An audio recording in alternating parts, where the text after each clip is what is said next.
Hi, I'm Charlotte Jensen. I'm a speech language pathologist and I work specifically with kids. And for the last 5 or 6 years, I've been partnering with therapy dogs to help improve my clients' outcomes safely and effectively.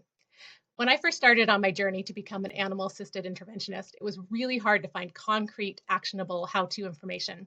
So that was why I went ahead and created the Speech Dogs website, as well as this little video series about therapy dogs explained. First off, I want to give a big thank you to my families that I work with that gave very generous permission for me to video and photograph their children to use for these educational purposes. When I first started, I really thought that the therapy dogs had to be incorporated very actively into every single session. And I found very quickly that that was very exhausting for them. They'd get grouchy. That's when we have safety issues that come into play. So this little chart over here is by no means scientific. It's just a general idea of how much time my dogs spend actively working with me versus just being there as support, and then also in their rest as well. And then, of course, all the little breaks and things that we have to take throughout the day to support them and our own mindfulness as clinicians as well. So I break down how the therapy dogs help me into three main categories: active participation, passive participation, and then something called animal related engagement, which you can actually work with even if you don't have a therapy animal partner yet. So we will go into those three things, as well as at the end, I'll be sure to share some resources for more information if you want to take a deeper dive. So when I use the term active presence, I mean that the dog is awake and alert and doing something very specific within that activity, that therapeutic activity for the child. So a few ways that this looks in my practice is the dog providing some deep pressure input, which this is one example right here of this little girl getting some squishes from Delta, one of my therapy dogs. And we'll see a little bit more of that in a moment here. Doing some calming breath routines, helping me with transitions when those kids are having a hard time moving from one activity to another, or maybe into the office and out of the office. And then also some ways to incorporate tricks in a very meaningful way to help kids apply their emerging communication skills. So here's some more examples of this deep pressure input. This is a way of calming an individual's system. It actually activates the parasympathetic nervous system to release that cascade of hormones that helps the body calm down. Now, this is not something that everybody is going to like. It's definitely individualized to each child that I work with. And as you can see, there's kind of some different forms that I found. Over here, this is what I call light squishes. So Delta here, my Labradane, is just resting her body on the child's back. This is always with the child's consent. Typically, once they've seen it done with a sibling or in photographs, they asked for it to be done. Occasionally, I have a child that it's just too much for, and then we don't incorporate this into their activities, obviously, because we want these to be calming and regulating and not getting the child upset in any way. But if the child asks for what we call squishes in my office, I can have the dog do light squishes where they're just providing a little bit of pressure like this. Or in the case of kids that really are those sensory seekers and really want heavy input, or maybe they're a larger child that just needs that firmer amount of pressure, we can do heavy squishes. So here we're between one of these safety mats, these gym mats, and then the dog can lay their body weight completely on top. So this is also Sky. She's a smaller dog to begin with, so she doesn't have that much oomph behind her squishes to begin with. So for her, we tend to do them in the mat, whereas Delta can have a choice one way or the other, depending on what has worked in the past with the kid and what the kid is requesting on that particular day. And then one other note too is they can do this on the child's lap as well, or I've even had kids that want it on their arms. They'll lay with their arms outstretched and have the dogs lay on their arms. I typically try to get the children to lay on their stomach and have the dogs go on their back, just because I found that a lot of times if the dogs are laying across the child's lap, the child will just kind of naturally like lean forward for a hug and potentially restrain my dog. And for their welfare and their comfort, I try to avoid having that happen. But you can experiment with what works best with your therapy animal for sure. And that is a one point with the deep pressure input too, is it looks really simple, but it actually does take quite a bit of training steps to get up to that point, to get the dog comfortable and steady, and where it's not going to become easily upset if the child wiggles or kind of lets out a shriek or a giggle, because that happens sometimes for sure. With calming breath routines, this can look a lot of different ways. It can be very naturalistic, just when the child is, starting to get upset or dysregulated in some way.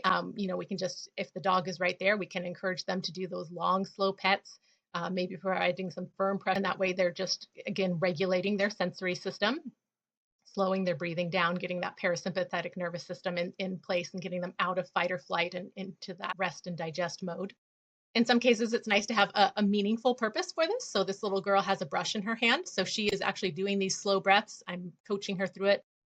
The breaths are what I'm focusing on as a clinician to get her regulated. But in her mind, she's helping me brush the dog. So it gives it a purpose.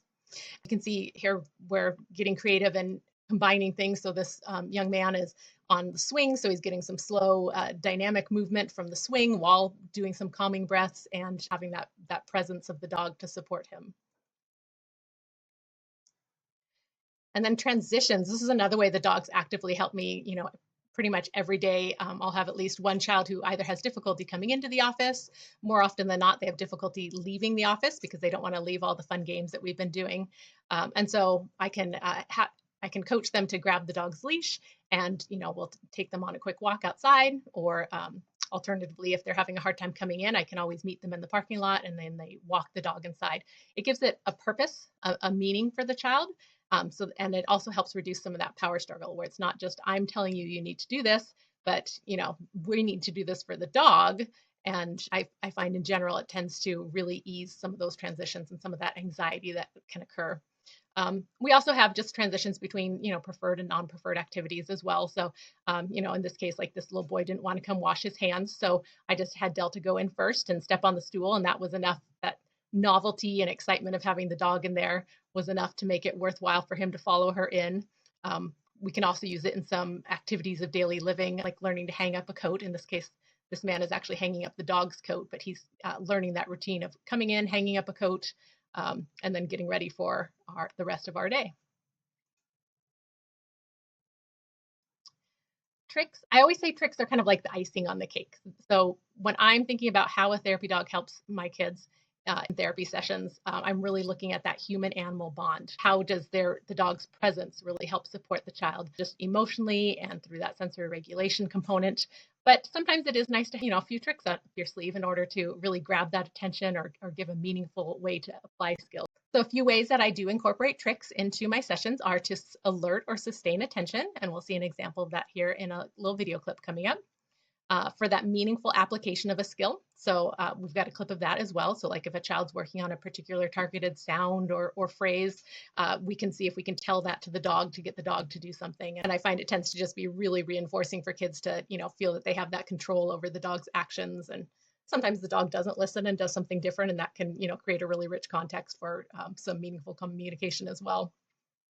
And then also to motivate or create a positive association.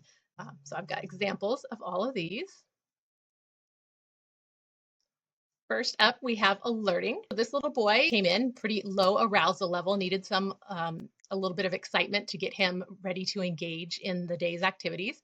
And so this is a video of him taking turns in a tunnel with my little dog, Sky. In the tunnel. Oh, where's Sky? Come back, Sky. Your turn. Good girl, Sky.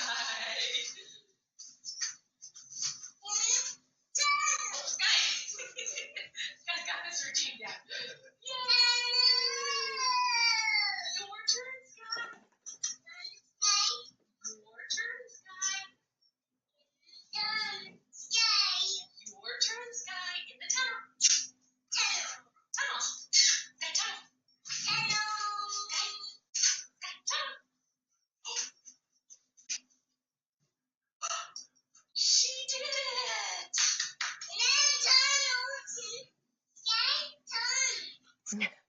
I know the little boy was out of the shot a lot there, but when he was in the shot, you can see just how alert and engaged he was in that activity. Whereas prior to this, he'd been really kind of hyper focused on a particular toy, and I was having a hard time getting him to engage with me at all. So we took a little break to get his arousal level up, get him ready to play.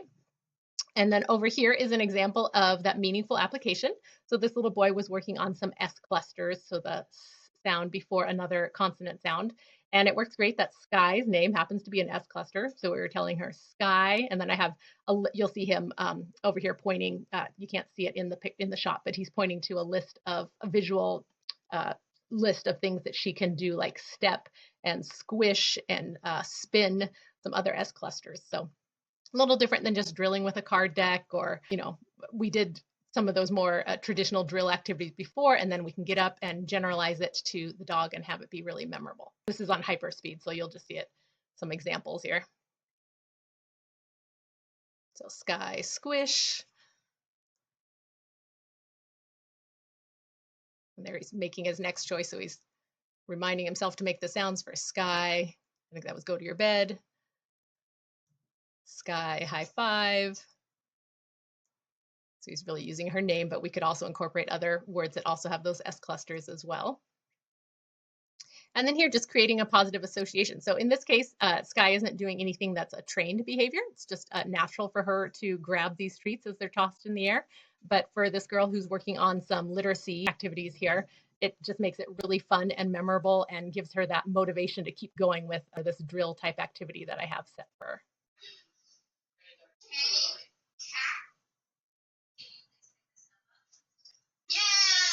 So she's looking for certain Latin-based roots.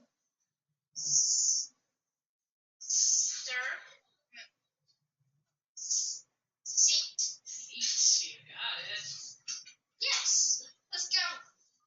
Seat. Cyst. Seat. Not a good one. I don't. This is little ones. Yeah. Good job, Sky. So she was looking for the Latin roots in a kind of a randomized list there of cyst, stat, seat, sieve, to get that repeated, that automaticity, that repeated practice that she needs to recognize those word parts. And just having Sky there made it a little more fun. And then this is just one example of an activity that I incorporate a lot of different ways throughout my sessions, these dog puzzles. It's really enriching for the dogs. They really enjoy looking for treats that the kids hide in here. And I find I can incorporate, a lot of different words or target sounds, also some joint attention for my kids with autism, things like that. So it just makes it fun. Again, it's not a specific skill that the dogs have. They're just doing their natural sniff and search behaviors, but it makes sessions really fun and memorable. Okay, so those were ideas for active presence, where the dog is, up and awake and really interacting with your client in some way. But this passive presence can also be really important, just having the dog there in the room. So they can be kind of range from just that supportive presence where, there's absolutely no expectation that the dog does, just being in the room is enough. Sometimes the dogs will naturally come over and show that affiliative behavior, which I have another video on, where they're initiating contact with the client, but they can even just be, resting on their bed in the room. Non-judgmental listening. So sometimes I'll have the kids practice something and then we will go and, either turn to the dog or go over to where the dog is resting and practice that target again, gets those repeated practice opportunities in for the kid and can kind of introduce that little bit of a distraction so that they have to call what they were working on and strengthen their learning of that particular concept. Interrupting negative thought patterns. This is one of those things that you can't necessarily plan out in advance, but it's really nice when it happens. If I have a child that I notice is starting to become really upset, or maybe their breathing is starting to quicken, or I had one little boy that his ears were turned bright red when he was starting to get frustrated by something, I can just turn and be like, oh, did you hear Delta snoring over there? Or, oh, what's Delta doing? It just takes their attention away from the situation that's frustrating them or starting to cause them to become upset in some way, and can sometimes be just that interrupt that we need to switch that, to flip that switch so they're not continuing to escalate. Doesn't always work, but sometimes it does, and it can be really nice. And then reducing power struggles as well. So for those kids that have a really high need for control, a lot of anxiety over the situation, and maybe resistant to doing something just because you as an adult are asking them to do it, we can ask them to do something for the dog's sake, or, to teach something to the dog. Again, it makes it meaningful. It takes the pressure off of doing it just because you've told them to. And then I promised we'd talk a little bit about animal-related engagement as well. So sometimes I do this when the dog's there, but just resting. It's basically just incorporating animal-based themes, memories of the animal if the animal isn't present, memories of a therapy animal that they know maybe from past experience, or bringing in pictures or videos of your dog or another dog to really capture on that child's interest in animals. Most kids are interested in animals to some degree, some obviously more than others, but this can be a great way. So I incorporate things like animal-themed books and games, especially for younger kids. It's really easy to find, a lot of animal characters. I particularly try to focus on ones that have dogs because most of my kids are very familiar with the therapy dogs and and kind of we can relate what the book is about to maybe something that the therapy dog has done in the past, or I can bring in pictures showing the dog doing something similar. Sometimes we have toy animals that stand in. I happen to have a stuffed animal that looks a lot like Delta and a stuffed animal that looks a lot like Sky in my office. That's been a more recent addition to my. I find that can be really nice if whichever dog I have with me that day maybe needs a rest or just isn't as motivated to interact at that moment for some reason. We can ask the stuffed animal to do whatever activity that I had planned to have the therapy dog with. And for some of my kids that have a little bit more of that approach avoidance where they like the dogs but they're a little bit overwhelmed by having the dogs close to them, sometimes I can have the real dog, like my real Delta, on her bed, and then we're interacting with the stuffed animal Delta. And I find my kids just really like that activity a lot. I've also done some video models and pen pals. So I had one dog, Johnny Utah, who had to retire due to age. But I had kids that were really, had a long-standing relationship with him and were really attached to him. And so we could make little videos of what they were working on to send home. And then I would always just, take a little picture of, his response, just a cute picture of him to send back and say, he listened to your video, he watched your video, and he really loved it. This was really great for one of my reading clients in particular who was practicing some reading fluency. And then video models as well. So you can make videos of your dog doing a particular skill that you'd like your child to do, like whether that's transitioning from one spot to another or showing how a calm body looks like, things like that. This is an area that I'm really interested in expanding in my personal skill set here over the coming. And then animal care, dog can be resting and we can be, filling the water bowl or talking about which treats we're going to get. And even though the therapy dog that's present isn't actively involved in the situation in any way, it's because of their presence that we have this great opportunity to have this discussion. And so I kind of already mentioned this, but the purposes of animal-related engagement is if you aren't able to have a live animal present, if you don't have a therapy animal to work with, or you aren't able to bring your therapy animal every day, because they do need a lot of rest. This can be a great way to incorporate that love animal into the days that your animal isn't there. It can be added practice. So like I mentioned with the stuffed animals, we can practice with the real dog and then give the real dog a rest and do the activity again with the stuffed animal dog. The child's really motivated. And then also generalizing skills as well. So practicing something with the dog and then applying it to a book or, a board game that has the same targeted words or sentence structure that you're working on. Okay, so that was just a brief overview of the different kinds of ways that a therapy animal might help you in your practice. If you're ready to do a deep dive, I've got this book, Pause for Progress, Integrating Animal-Assisted Interventions into Your Speech-Language Pathology Practice. It is focused on speech-language pathologists, but most of the information would apply across different fields. And then I also have a 7-hour online video course called Talk to the Paw, Foundations for Therapy Animal Inclusion in a Professional Setting. And these are both available through my website, speechdogs.com, as well as I've got a blog on there. I've got a frequently asked questions page, some links to other resources and organizations that can help you out. Just kind of whatever I can think of that can help you out, I've tried to include on that website. There's also a contact form on there as well, but my email is charlotte@speechdogs.com, and that's SHARLET@speechdogs.com. If you have other questions that I haven't thought to address. Okay, thank you so much, and I hope you enjoyed this presentation.